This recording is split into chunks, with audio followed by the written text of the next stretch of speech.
A teoria da burocracia desenvolveu-se na administração por volta da década de 1940, mas é um reflexo do estudo de Max Weber, que teve como objetivo analisar a maneira eficiente de uma sociedade se organizar.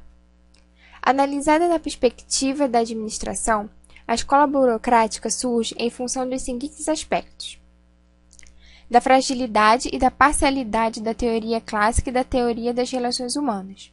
Ambas revelam pontos de vista extremistas e incompletos sobre a organização, gerando a necessidade de um enfoque mais amplo e completo. Não se atinge o objetivo desejado pela organização focando somente nos processos, como na teoria clássica, nem somente nas pessoas, como na teoria das relações humanas. É necessário que se analise a melhor forma de integrar todos os fatores. A necessidade de um modelo de organização racional, capaz de caracterizar todas as variáveis envolvidas, bem como o comportamento dos membros dela participantes, e é aplicável não somente à fábrica, mas a todas as formas de organização humana e principalmente às empresas. O crescente tamanho e complexidade das empresas, que passaram a exigir modelos organizacionais mais bem definidos. Os funcionários colocados em diferentes setores de produção e em diferentes níveis hierárquicos deveriam executar tarefas específicas e ser dirigidos. A burocracia é uma forma de organização humana que se baseia na racionalidade, a fim de garantir a máxima eficiência possível no alcance de seus objetivos. Para entender a burocracia, Weber estudou os tipos de sociedade e os tipos de autoridade. Weber distingue 3 tipos de sociedade. Primeira, sociedade tradicional, onde predominam características patriarcais e patrimonialistas, como nas tribos indígenas, por exemplo.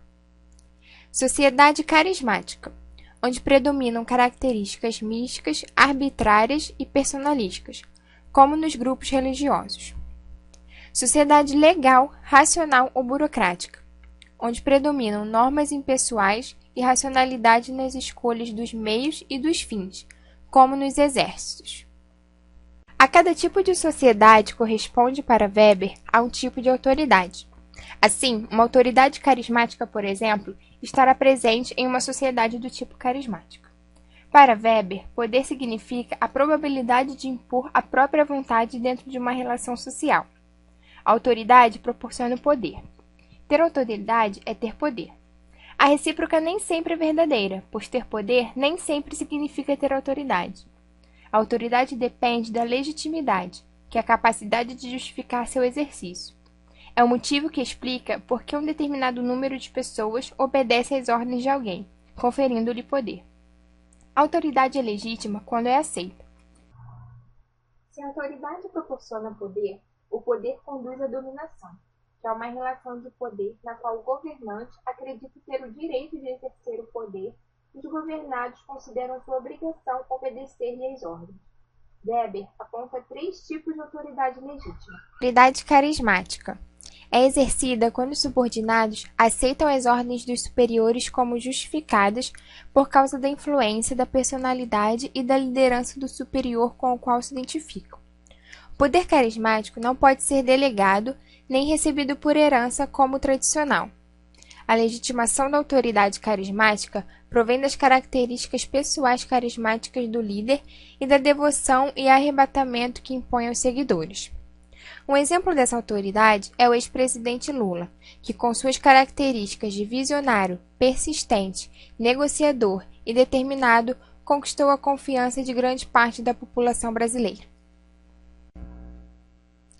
Autoridade tradicional. É exercida quando os subordinados aceitam as ordens dos superiores como justificadas, porque essa sempre foi a maneira pela qual as coisas foram feitas. O poder tradicional é racional, pode ser transmitido por herança e é extremamente conservador. O líder tradicional é o senhor que comanda em virtude de seu status de herdeiro ou sucessor. Suas ordens são pessoais e arbitrárias. Seus limites são fixados pelos costumes e hábitos e os seus súditos obedecem-no por respeitar ao seu status tradicional. Temos como exemplo dessa autoridade a família real britânica, onde o poder passa de geração em geração. Autoridade legal, racional ou burocrática. É exercida quando os subordinados aceitam as ordens dos superiores como justificadas, porque concordam com certas normas que consideram legítimas e dos quais deriva o comando. A ideia básica fundamenta-se no fato de que as leis podem ser promulgadas e regulamentadas através de procedimentos formais e corretos. A obediência não é devida a alguma pessoa em si, mas a um conjunto de regras e regulamentos legais previamente estabelecidos. A legitimidade do poder racional e legal se baseia em normas legais racionalmente definidas. Na dominação legal, a crença na justiça da lei é o que sustenta a legitimação. Temos como exemplo dessa autoridade os juízes, que tomam suas decisões baseadas na lei da Constituição. Para Weber, a burocracia é a organização eficiente por excelência. Para conseguir eficiência, a burocracia explica nos mínimos detalhes como as coisas deverão ser feitas. Segundo Weber, a burocracia tem as seguintes características: caráter legal das normas e regulamentos. A burocracia é uma organização baseada em uma legislação própria, como a Constituição para o Estado ou o Estatuto para a empresa privada, que define antecipadamente como a organização burocrática deverá funcionar. Caráter formal das comunicações. A burocracia é uma organização ligada por comunicações escritas. As regras, decisões e ações administrativas são formuladas e registradas por escrito. Daí o caráter formal da burocracia, onde todas as ações e procedimentos são feitos para proporcionar comprovação e documentação adequadas, bem como assegurar a interpretação única das comunicações. Caráter racional e divisão do trabalho. A burocracia é uma organização que se caracteriza pela divisão do trabalho. Essa divisão atende a uma racionalidade e é adequada aos objetivos a serem atingidos, a eficiência da organização. Daí o aspecto racional da burocracia. Há uma divisão sistemática do trabalho e do poder, estabelecendo as atribuições de cada participante. Cada participante deve saber qual é a sua tarefa, qual é a sua capacidade de comando sobre os outros e, sobretudo, quais são os limites de sua tarefa, direito e poder, para não ultrapassar esses limites, não interferir na competência alheia e nem prejudicar a estrutura existente. Impessoalidade nas relações. A distribuição das atividades é feita impessoalmente. A administração da burocracia é realizada sem considerar as pessoas como pessoas, mas como ocupantes de cargos e de funções. O poder de cada pessoa é impessoal e deriva do cargo que ocupa. A obediência prestada pelo subordinado ao superior também é impessoal. Ele obedece ao superior não em consideração à sua pessoa, mas ao cargo que ele ocupa. Hierarquia da autoridade. A burocracia é uma organização que estabelece os cargos segundo o princípio da hierarquia. Cada cargo inferior deve estar sob o controle e supervisão de um posto superior. Nenhum cargo fica sem controle ou supervisão. Daí a necessidade da hierarquia da autoridade para definir as chefias nos vários escalões de autoridade. Todos os cargos estão dispostos em uma estrutura hierárquica que encerra privilégios e obrigações, definidos por regras específicas. Rotinas e procedimentos padronizados. A burocracia é uma organização que fixa as regras e normas técnicas para o desempenho de cada cargo. O ocupante de um cargo não faz o que deseja, mas o que a burocracia impõe que ele faça. As regras e normas técnicas regulam a conduta do ocupante de cada cargo, cujas atividades são executadas de acordo com as rotinas e procedimentos. A disciplina no trabalho e o desempenho no cargo são assegurados por um conjunto de regras e normas que ajustam o funcionário às exigências do cargo e às exigências da organização, a máxima produtividade. Competência técnica e meritocracia. A burocracia é uma organização na qual as escolhas das pessoas é baseada no mérito e na competência técnica, e não em preferências pessoais. A seleção, a admissão, a transferência e a promoção dos funcionários são baseados em critérios de avaliação e classificação válidos para toda a organização e não em critérios particulares e arbitrários.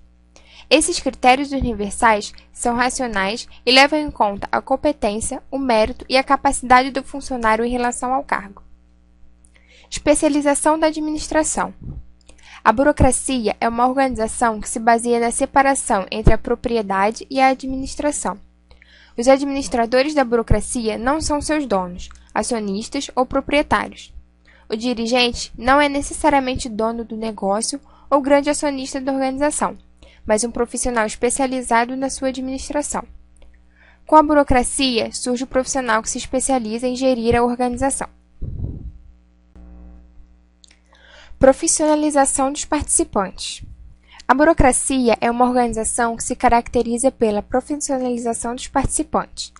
Cada funcionário da burocracia é um profissional, dentre outros motivos, pois é um especialista nas atividades do seu cargo.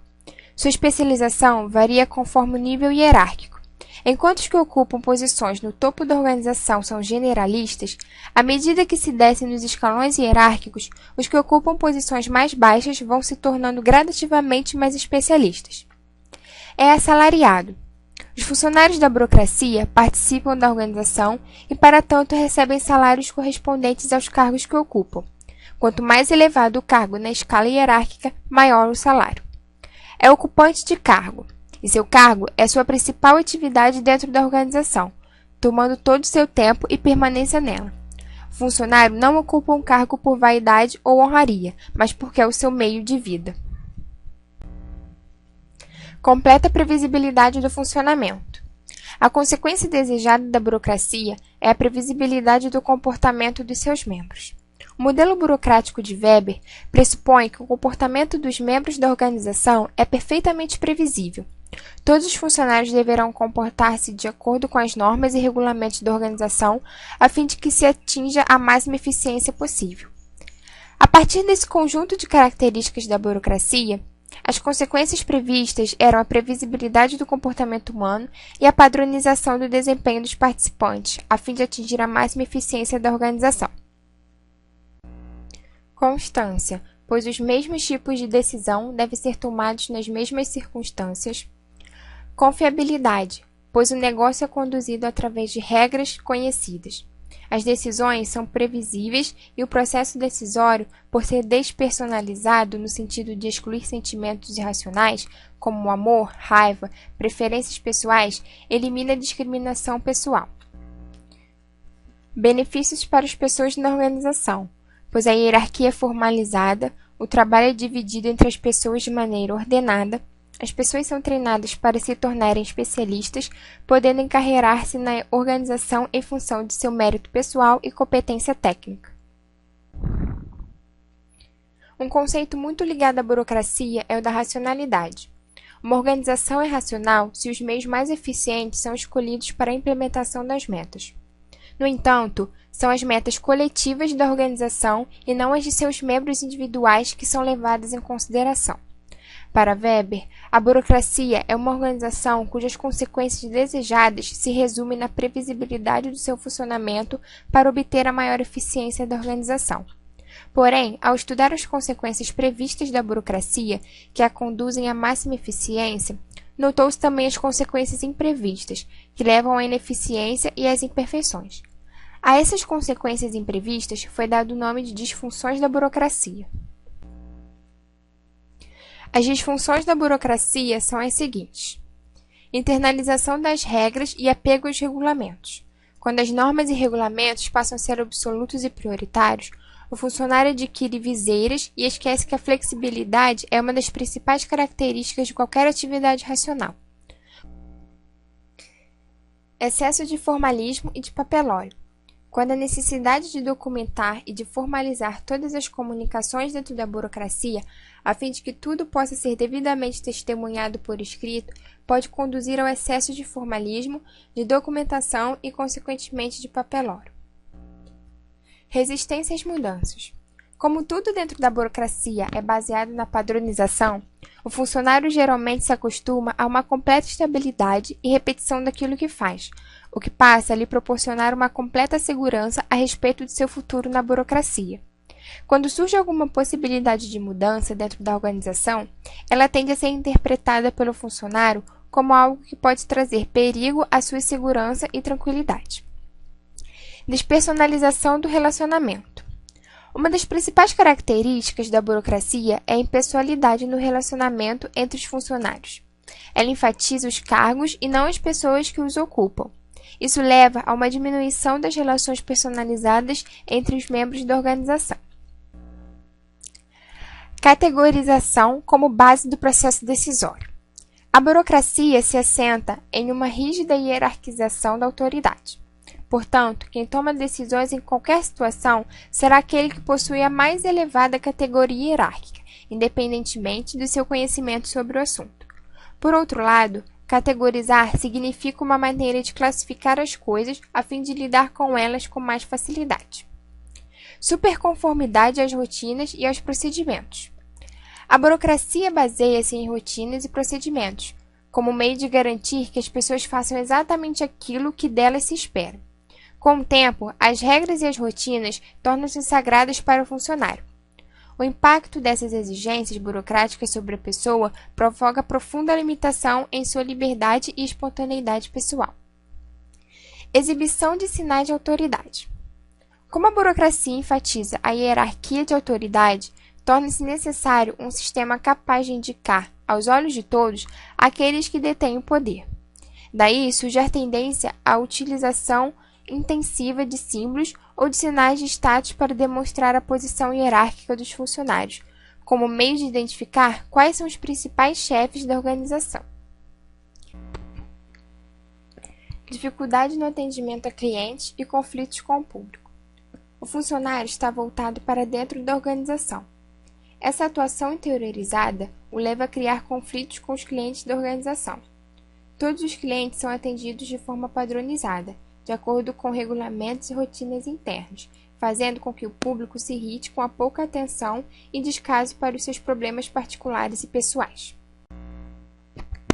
Ao formular o modelo burocrático de organização, Weber não previu a possibilidade de flexibilidade da burocracia para atender às duas circunstâncias.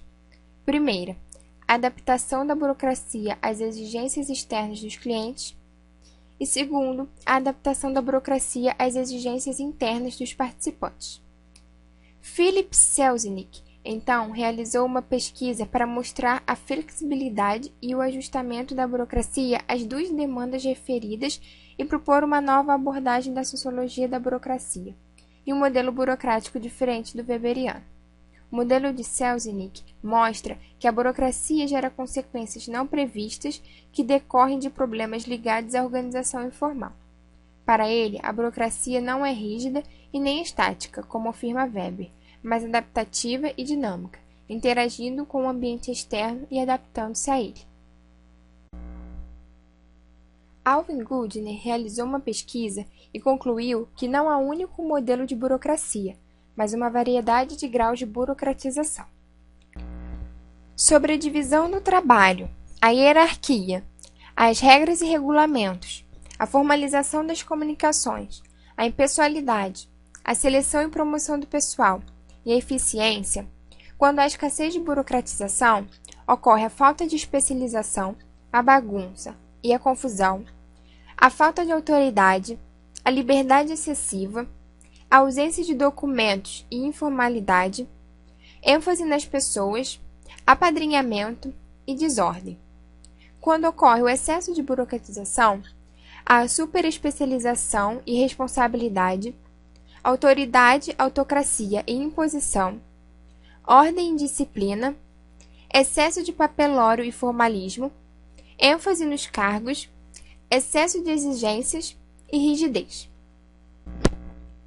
As principais críticas à teoria burocrática são o excessivo racionalismo da burocracia, que não considera a natureza organizacional e nem as condições que circundam o ambiente, o homem organizacional, que usa da racionalidade para atingir os objetivos da organização, muitas vezes abdicando de suas necessidades individuais em função das necessidades organizacionais, para evitar o desgaste emocional gerado por esse conflito, o mecanismo e as limitações da teoria da máquina, caracterizada pela especialização das tarefas, padronização do desempenho e centralização de tomada de decisão, o sistema fechado, que é livre de qualquer intervenção externa, a abordagem descritiva e explicativa, baseada em manuais, regras e procedimentos, e a recusa à organização informal. Comparando a teoria de Weber com a de Taylor e Fayol, podemos chegar à seguinte conclusão. Taylor procurava meios e métodos científicos para realizar o trabalho rotineiro das organizações. Sua maior contribuição foi para a gerência. Fayol estudava as funções de direção. Já Weber preocupava-se com as características da burocracia. Sua contribuição foi para a organização, considerada como um todo. Todos os três se preocuparam com os componentes estruturais da organização.